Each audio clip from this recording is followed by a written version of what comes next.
Halo teman-teman bertapa, bertemu lagi dengan Kak Devi. Sekarang kita akan membahas soal biologi SIMAK UI 2019. Oke, langsung kita mulai aja. Di sini ada soalnya. Tumbuhan lebih mudah dimanipulasi melalui rekayasa genetik dibandingkan hewan karena kita lihat pilihannya yang A, kita lihat gen tumbuhan tidak memiliki intron. Yang tidak memiliki intron itu adalah sel prokariot. Sel tumbuhan ini adalah sel eukariotik. Yang mana eukariotik ini memiliki intron dan memiliki ekson.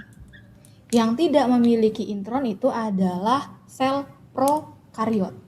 Nah, tumbuhan itu masuk ke dalam sel eukariot, sehingga yang A ini salah. Kemudian yang B, vektor digunakan mentransfer DNA rekombinan lebih banyak tersedia pada tumbuhan. Ini juga kurang tepat. Biasanya vektor yang digunakan itu adalah berupa virus atau bakteri. Jadi yang B ini kurang tepat.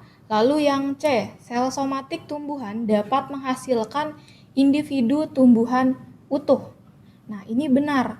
Kenapa? Karena tumbuhan itu memiliki sifat totipotensi.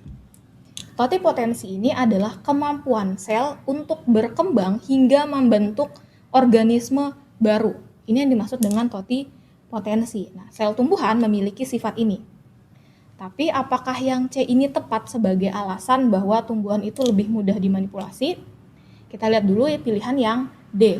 Gen dapat diinsersikan ke dalam tanaman melalui mikroinjeksi. Nah, ini kurang tepat. Kenapa? Karena pada sel hewan pun juga bisa melalui mikroinjeksi, sehingga ini tidak menjadi alasan bahwa tumbuhan itu lebih mudah.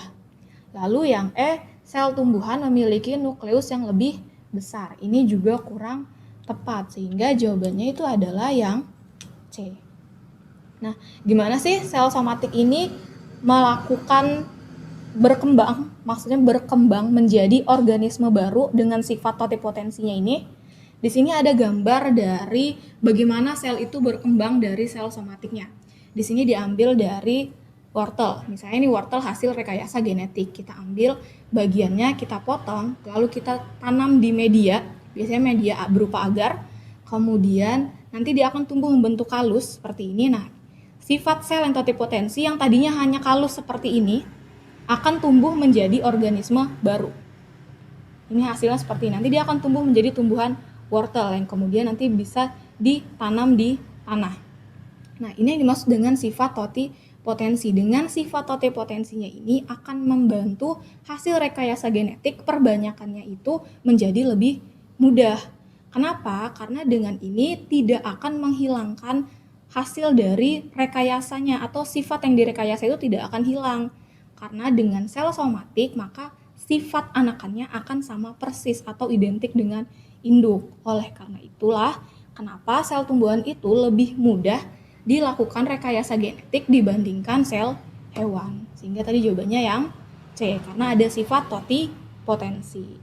Nah, itu tadi penjelasan soal kali ini. Untuk penjelasan soal-soal lainnya, teman-teman bisa kunjungi di channel YouTube Teman Bertapa, atau kalau masih bingung bisa join di Bimbel Bertapa. Bimbel Bertapa, cara paten lulus PTN. Sampai jumpa.